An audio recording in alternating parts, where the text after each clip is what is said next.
Uyg'urcha sansini siz bilmagan barcha sirlari. Sanzi mazali chiqishi uchun qaynatilgan piyoz suvi, yengil va havoli chiqishi uchun gazli suv. Pufakchali bo'lib gullab chiqishini sirlardan biri bu xamirni oliy navli undan emas, birinchi un navdan xamir tayyorlaymiz. Xamir biroz yumshoqroq chiqadi. Xamir bir marta tingandan so'ng elastikniy bo'lib uzilib ketmasligi uchun xamirni 10 daqiqa yaxshilab mushlab olib, biroz tindirib 250 grammli zuvalalarga bo'lib olib, yana tindirib qo'yamiz.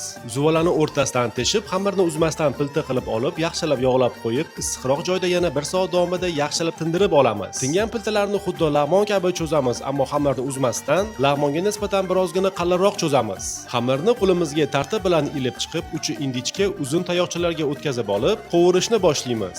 Sanzi pufakchali bo'lib gullab chiqishini sirlardan yana biri yog'ni 170 darajada qizdirib qovurishda. Agarda yog'ni darajasi 170 dan past bo'lsa, sanzi qovurilganda pufakchalar ishib chiqmaydi. Qovurish texnikasiga ham ahamiyat bering. Har tomonini alohida pufakchalar ishib chiqquncha qovurib olganimizdan so'ng, o'rtasini qovurib sanziga forma beramiz. Sanzini oltin ranglarga kirguncha qovurib olsak yetarli. Sanzini Uyg'ur xonadonlarida deyarli har kuni nonushtaga etgan choy, ya'ni tuzli shirchoy bilan birga iste'mol qilishadi va bu haqiqatan ham juda ham mazali. Albatta tayyorlab tatib ko'ring.